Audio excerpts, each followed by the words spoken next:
Hello, my name is Steve Smith, aka Z-Axis, and yes, you may call me that. Do you have a podcast? Are you planning on starting one? Do you want to potentially monetize it? And do you want any guidance whatsoever to ease you into this new world of marketing? If you answered yes to all three, then listen to what I'll be talking about today on Technology Questions Answered.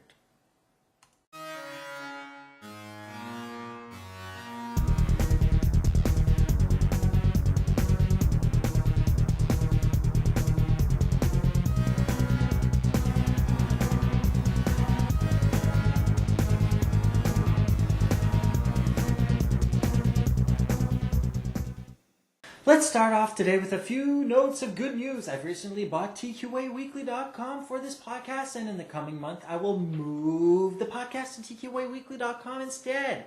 It will be easier to understand and very easy to navigate, as I will only have podcast stuff there. I am keeping the other domain for production and business purposes only, obviously. Next, I am going to give the podcast a brand new, cooler looking logo to go with the new website launch. I will present it next week on this show. And lastly, I am going to teach you how to monetize your podcast. By the way, this is one of these episodes where I will give you several services, but I will emphasize on one that will basically just shoot down the rest.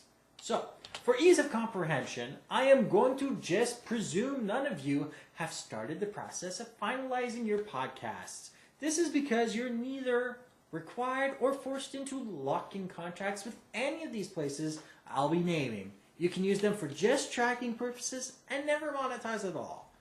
And you always have the option of monetizing later.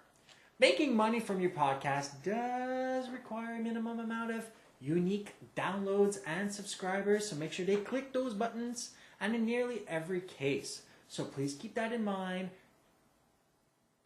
that it may take some time before you get enough subscribers to listen, unless you plan correctly, use the right services, and advertise. Please advertise heavily. First, you need to consider your podcast feed as being the most important part of your podcast. This is because if it doesn't work, or it's set up incorrectly, or you don't put your tracking information correctly inside, it will cease to serve you in any useful method. Everything in this feed needs to be set up correctly in order to calculate correctly the unique amount of downloads. You should focus on one unique feed address per media type. Big video has one. Small video has one. Audio has one. Just keep that in mind. Every media type should have its own unique address for your podcast. Second, content. That thing you talk about, it's important. And so what is in it? If your podcast contains explicit language, sexuality, or nudity, chances are you can't even monetize in these services that I'll be presenting today. If your content is clean and well researched and attractive enough to for subscribers, you will invoke some income. Third is visibility. People need to see it. Post your podcast in as many places as possible, capitalizing on places like iTunes, podcast.com, podcast.tv, blip.tv, just to name a few, where many users go to listen and watch many podcasts, often in one city. Make friends with other podcasters and share each other's podcast info in each other's shows. Networking is always important. Post your episodes in more than one medium, like YouTube and blip.tv. I know iTunes is great, I know YouTube is great, but cross-posting between the two can literally double your viewership. Services you can use to aid you in monetizing your show are YouTube.com, Podtrac.com, Blueberry.com, and Blip.tv. All the correct spellings of each URL will be at zedaxis.net in the show notes of this episode.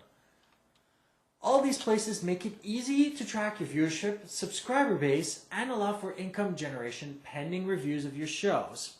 All include pages of on setup that allow you to easily modify your feeds or channel pages for the best possible chance of being viewed and subscribed to.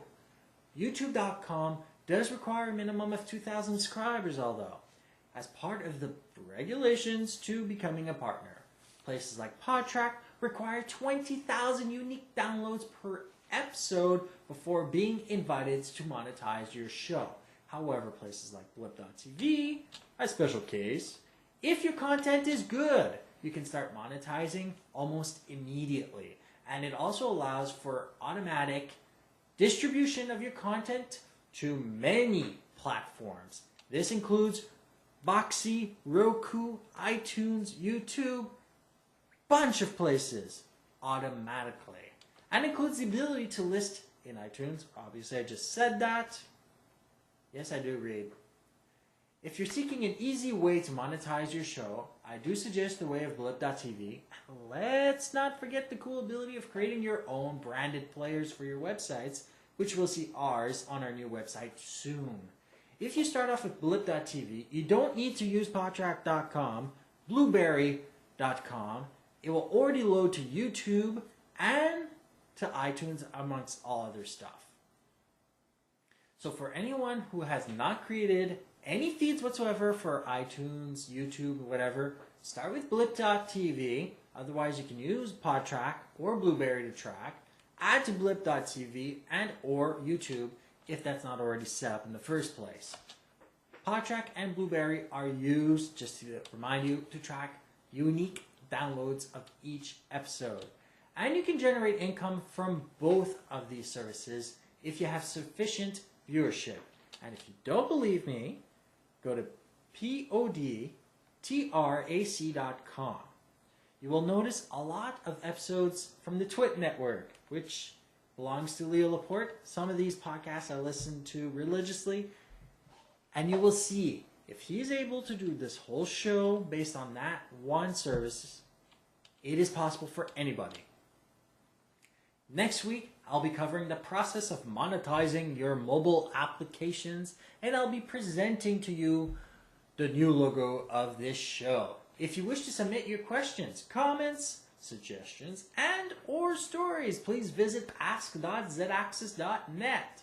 To do our weekly survey, go to survey.zaxis.net. Don't forget to subscribe, share, and like this episode. Thank you for listening. Stay safe and online. Have an amazing day. Till next week.